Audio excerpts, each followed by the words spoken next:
Good morning and welcome to Restoring Our American Heritage. This is Chuck Benoit with The Nature of Things, where we are realigning God, government, and natural law so that we might restore our American heritage.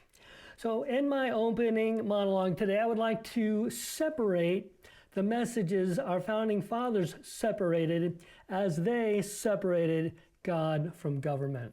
I would like to suggest that Thomas Jefferson was giving deference to the Danbury Baptist Church and religion in general when he wrote Separation of Church and State.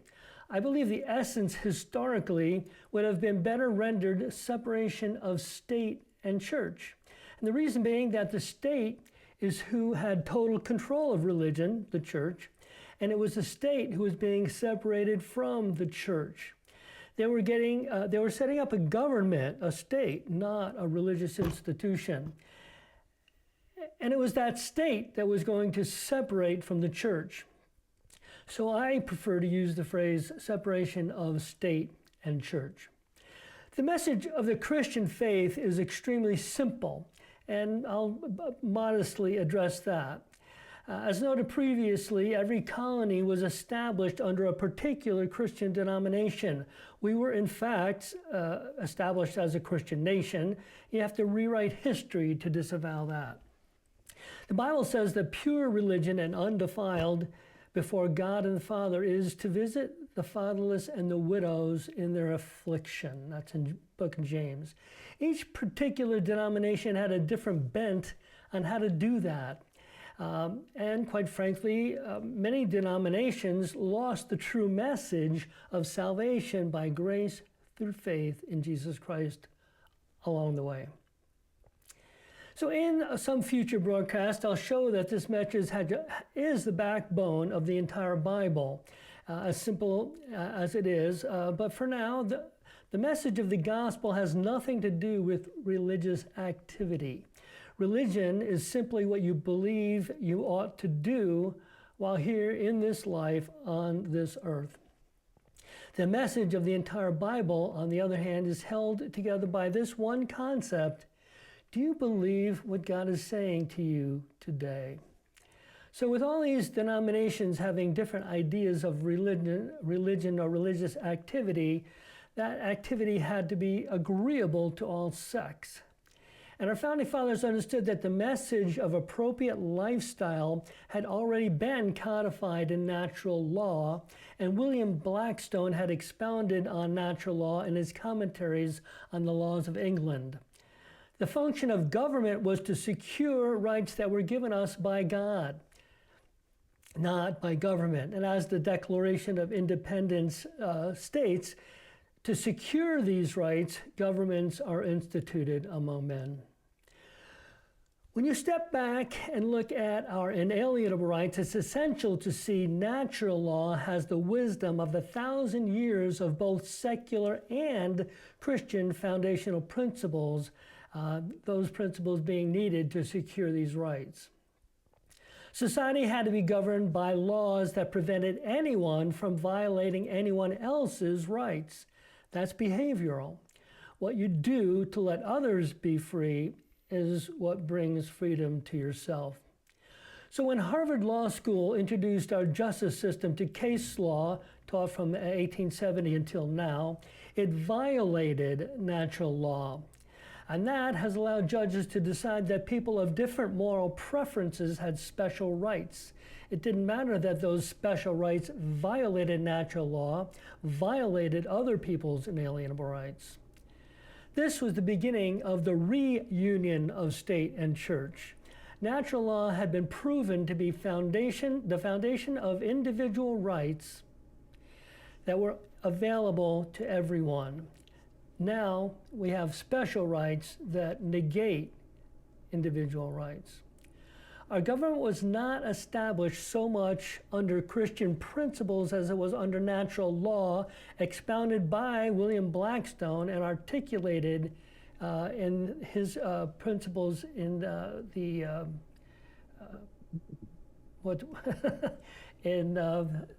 I forget what he did. William Blackstone articulated them though. So these principles are best articulated, though, in the Old Testament commandments, which were agreeable in secular society beginning all the way back to Aristotle, but clearly better defined as Christianity swept across the known world. The ancient rights of an Englishman were actually the essence of that movement and were the foundation of our claims to inalienable rights. So this message will be continued. But today, here to help us restore our American Republic is Tom Vail, a Lake County businessman and a member of the Lake County Republican Executive Committee and past chair of that committee. Welcome, Tom Vail. Hello, hello. Thank you, Chuck. It was past vice chair in 2023 and 2024. I did it again. I know you're vice chair, and I just trying to give you a little upgrade there, Tom. Well, thanks. So that was a great introduction, Chuck. There was so much in what you had to say. We could talk about that for hours, I think. Our whole society is created differently from anywhere else in the world, I believe. Yeah. Our Constitution, the founding of our country, the people that came here originally in the 1600s, and the way our country developed. Right. I've got a graphic on my car that says Christian nationalist, and people take that wrong sometimes and think it's exclusive or anti some other type of group. But the point of it is that our nation was really created by Christians on Christian principles in large part. And you can say natural law and the two overlap and intersect.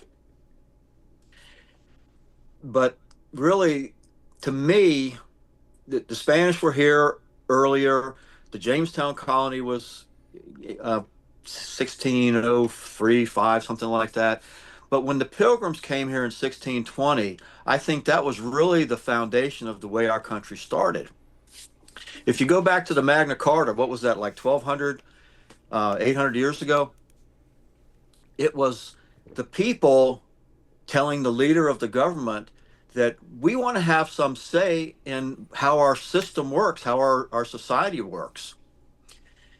The Mayflower people, they made a contract with each other that they were going to form their own government.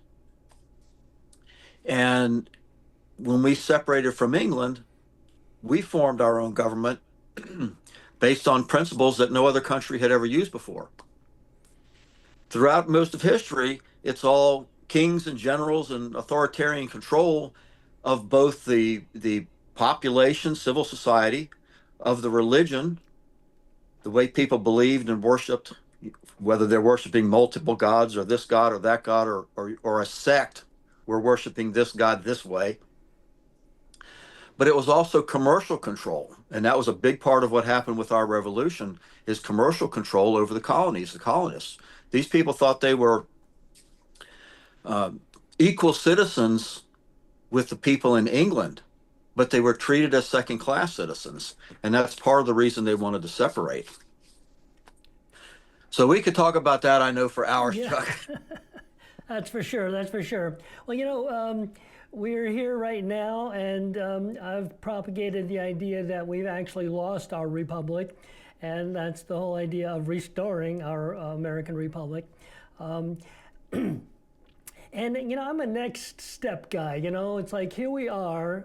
I don't want to complain necessarily about where we've been or harp too much on where we need to be, as much as I'm concerned about, well, what's the next thing we need to do to get where we want to be. And you brought up an idea a while back that I thought I'd kind of help you tee off on, and that is the whole idea of precinct organization. Could you talk to us about that? Sure. So I'm a business manager, business organizer, an administrator, and to do anything, you've got to have a plan, and to have a plan, you've got to have a direction. And the reason I led off with some background is because that is the foundation of our direction. And I love the name of your program podcast here, Restoring Our American Republic, because that's where we are. My thought is, back to the introduction that you made and that I expanded on, It's we the people. Oh yeah, right behind me. We the people. We created this government and we need to participate in it. And the leaders, the elected leaders, or people that have made themselves leaders, the people that we've elected to be our representatives, frequently prefer that we don't participate. They'd rather just do it themselves and leave us alone and keep us out of it. And recently, just in the last half dozen years, I've really gotten active in trying to get more people involved to do something. I spent most of my life just managing my own business, my own personal affairs, and I've watched our republic be destroyed by people that hate freedom, and they pretend they have a good reason for it. But if you really look at what's happening, it's not a good reason. We, the people, have to own the government. We do own the government, but we need to act like it. The simplest way to start this, it's already there, is for you as an individual, as a patriotic American citizen, to become involved in your government. And obviously, my preference is the Republican Party as a precinct representative. There's 3,000 counties across our country. Each one has some kind of a political organization. In Florida, the state organization is the Republican Party of Florida. Each county has its own public Republican Party. So 67 counties, each one have an independent party that are subservient to the Republican Party of Florida, following the rules of the Republican Party of Florida. But they each operate to a certain extent independently. Each one has a chair and they have members. Members are precinct representatives. So in Florida, this is a combination of Florida law and Republican Party rules. Some of it's identical, some of it overlaps, but they have to work together and you've got to understand the whole system. Each precinct gets one man and one woman representative. In Lake County now, I think we have 92 precincts. So we've got 92 representatives. Then for each additional 1,000 voters, registered voters of any party, there's another man and a woman. So for 999, you get one man and one woman. For 1,001, you have two men and two women. So in total right now in Lake County, we're allowed to have 646, I believe it is. Does that give a kind of a basic explanation of the whole system, Chuck? Yeah, that's great. Let's bring in Mike Levine from his extremely excellent organization called Glasshouse Media. Mike, how you doing this morning? Mike, I'm not hearing you. There you go. Unmute. Sorry about Unmute, that. there you go. How Yeah, you thanks for doing, having Mike? me on, Chuck. Sure. It's great to be here with you and Tom. Yeah. So Tom kind of gave us a little bit of a intro into all this. You said we're up around 600 people that are available in our organization. How many right now do we have? I can't tell you the count exactly, but it's somewhere between 150 and 200. That's a pretty significant amount, but still way short of 600 plus that are available, those positions being available. Do you find, let me throw this over to Mike, get Mike into this. Mike, do you find that the Republican Party here in Florida is kind of got a bit of a left wing and a right wing organization? Are they split kind of, and do either of these particular sides seem to be a little bit more in charge right now? Well, I was listening to, your comments when you started, Chuck, and then it's so interesting because, I just kind of thread the needle between what Chuck said in his opening and then when Tom added to it. But what's going on is that rather, as Chuck pointed out, government was created by the people to secure our rights. But when people get into political power, they're not interested in securing the people's rights. They become interested in garnering the rights of the people. So that means that, as Tom alluded to, that instead of listening to what people's concerns are and representing their constituents in our republic, where we use a democratic process to elect our representatives who represent us in our Republican form of government, once those people get elected, they no longer want to hear from their constituents. And that's what we're going on today. Rather than doing what government was created to do, which was to secure the rights of the people, our politicians want to garner our rights for themselves and for their special interest groups that they actually serve. And they will actually tell you to your face that it's not really, they don't really report to the people. They serve special interest. So that's where we are politically on both sides of the aisle. That's why we came up with the term uniparty, because that's what we have. And then I'm going to take that a little bit further by saying, for example, as Tom was alluding to, Tom said, oh, the Republican Party is my preference. So I'm going to say to the audience that if you don't believe in limited government, if you don't believe in government efficiency, if you think that the government is here to provide funding so you don't have to go to work, then please don't join the Republican Party. Okay? Because we need, as Chuck points out emphatically, every time I'm with him, which is often, we need to know what a Republican is. Okay? And Republicans are limited government people that are constitutionalists. That's what we are. That's what the word Republican means.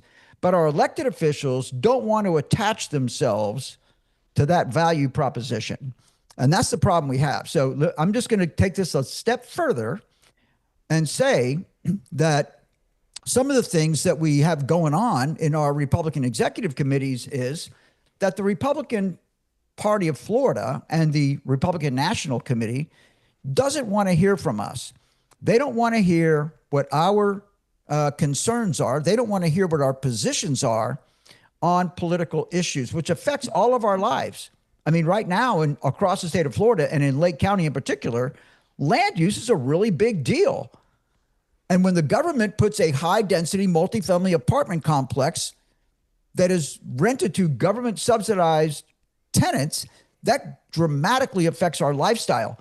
But our legislators don't want to hear from us on that issue because they want to deliver high-density land use zoning to their developer special interest group. And that's just the way it is. So they want us to shut up. Okay? So that is the opposite of what why we created this country in the first place. So I go back to my original point. The government's job is to secure our rights, but our elected officials are not securing our rights. They are garnering our rights for themselves and special interest. So that I've already, so my point is that please, if you're not conservative, do not join the Republican Party. Okay? Either join the other party or create a party that you align with. But ultimately, that's kind of where we are. So I have a lot more to say about that, but I'm going to pass this back over to Chuck. Yeah, and we'll let you talk more about it too. Just quickly, I was at an event where we were doing some voter registration, and a lady came over to me and said, I'm a past mayor of this town. I'm a Democrat, but that was a little while ago, and I was told that if I wanted to get reelected, I should be a Republican. I was wondering if you thought I should go ahead and re-register as a Republican. I smiled and just let her keep talking, and she eventually, thank God, talked herself out of it. But Tom, quickly, what would you think? I mean, because we seem to have, Mike mentions that we are having a little bit of a little scuffle here in the Lake County area. What would be a way for us to more adequately preserve genuinely right-wing Republican type things in our Lake County Republican Party. Again, what do we do, and how do we get involved as a precinct committee man or a precinct committee woman? Well, to join the Republican Party, the precinct committee representative position, committee man or committee woman, it's a 4-year elected term, elected in the same years as presidential elections. The term begins the 1st of December. The election happens in August at the primary. So you have to qualify in June in Florida. So it's a relatively simple process, actually, but you have to go through the process. If you don't follow the process, you're not in.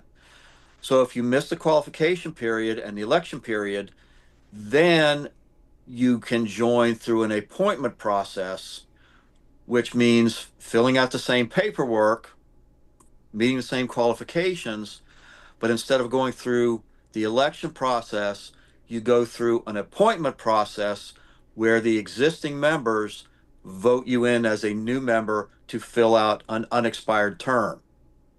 Does that all make sense, Chuck? Great explanation, Tom. Thank you. Yeah, very good, very good. So right now we have an awful lot of positions available. Would you say that we are struggling to maintain a right wing of our Republican Party here in Lake County? Well, I think there's kind of a split in Republicans, and I'm not talking about the people that are fake Republicans that are really Democrats at heart and register as Republicans so they can get elected, and there are a few of those. But there's people who I think, and I really hate to put people in classes because there's a whole spectrum, but there's a group of people that want to use government for their personal benefit or the benefit of their friends or they're helping their friends. And like Mike mentioned a minute ago, they're not here to preserve our rights and protect our freedom. So there's that one category there, and it's a broad category, it's a generalization. But I think most people, like myself, we just want to have freedom. We just want to live our life. And we don't want to go impose our will and our ideas on anybody else. We don't want to use government for our own benefit, except to protect our freedom. And that's the big difference, I think, the big split in the Republican Party right now from top to bottom. The people that are, however you want to call them, grassroots, ordinary people, blue collar, whatever, I think they're the vast majority, at least 75% of the population. But they're all busy raising children, taking care of their jobs, taking care of their business, mowing their lawns, fishing on Saturdays, whatever they do. And they don't want to do the tedious work of trying to influence our government. Yeah, I get that, Tom. I get that.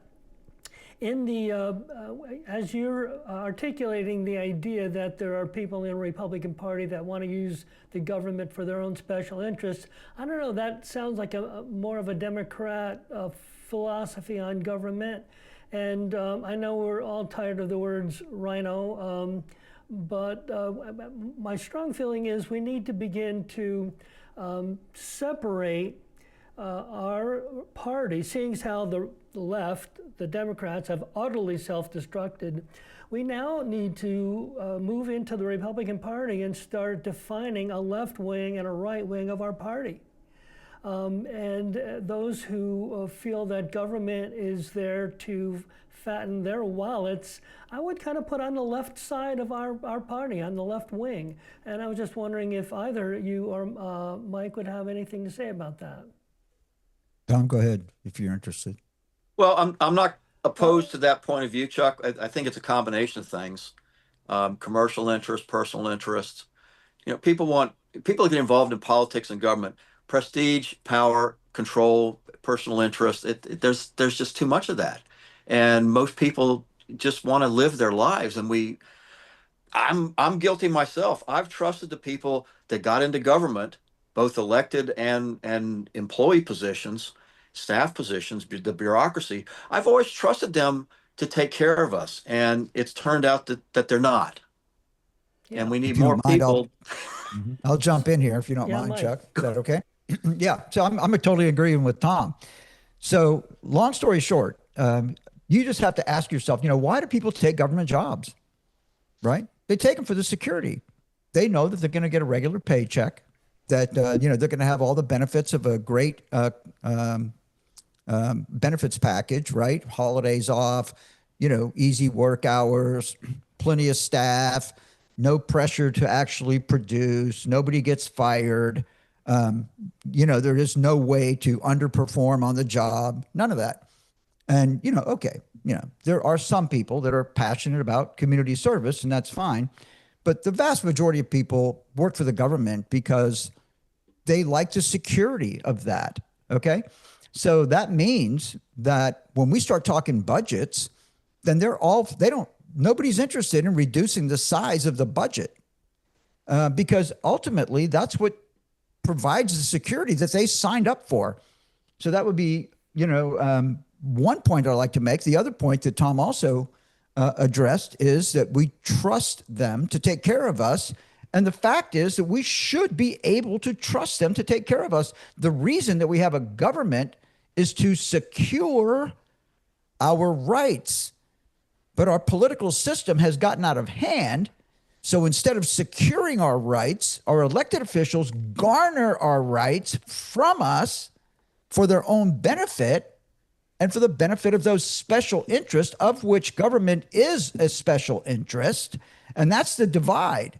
So if you want to say that, I would totally go along with the idea, and government contracts is another part of it, as I've mentioned in other podcasts, that if you add up local, state, and federal government, that's 50% of the GDP in this country. So you don't have to be a government employee to be a beneficiary of government spending. And that's the way that works, by the way.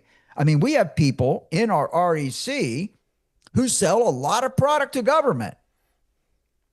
So that if you don't think that influences who they support for public office, and I'm just going to throw it out there, Evan Power, the chairman of the Republican Party of Florida, is a lobbyist. He gets paid to serve special interests. And he also has a lot of influence over who gets elected and who doesn't. I was told by a state senator at the RPOF quarterly meeting that if I continue to run for the Florida House and I'm a good boy when I get there, they may consider making me a senator. I mean, that's the way it's played, as the voter never entered into the conversation. That's where we are, ladies and gentlemen. This is inside baseball, 100%. Our legislators, and our executive branch, by the way, has no interest in serving the constituents who cast ballots in elections, whether that's electing someone or not. We can have that debate. I personally say we don't elect anyone. We choose from a couple of bad choices, typically. And the political system empowers the worst among us to get elected to public office. So we are hamsters running on a wheel, constantly distracted by shiny objects, instead of focusing on what Chuck opened with, securing our rights. And I happen to know both of you guys very well. And I know that the three of us are interested in securing the rights for all Americans, particularly Floridians. We're tired of forcing Floridians and Americans to run on the hamster wheel. And what we want to do is re-secure our rights from those who have taken them away from us. There you go. And those are my comments, Chuck Benoit. Yeah. Taking care of us means simply giving us our rights back. We're Correct. coming up on our final minutes here. Tom, do you have a website by chance that we could possibly check out in order to find those papers you were talking about for anyone who might possibly be interested in getting involved as a precinct committee man or woman? Yes, there's more than one website. I know Orange County REC has a website with the documents. I've got a personal website, tomvail.republican, tomvail.republican. The Lake County REC website, the last time I checked, they had outdated documents. So although they got something there, it's not up to date.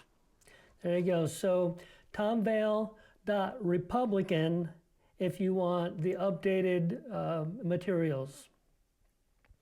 There we Well, go. I'm looking at my clock. We got our time has kind of come to an end.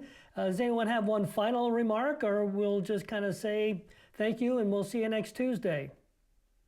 Let's all save America. Let's all save America. Chuck, we can't tell you how much we appreciate you doing the work of putting this podcast together. Thank Sure. you. Well, God bless you all, and God bless America.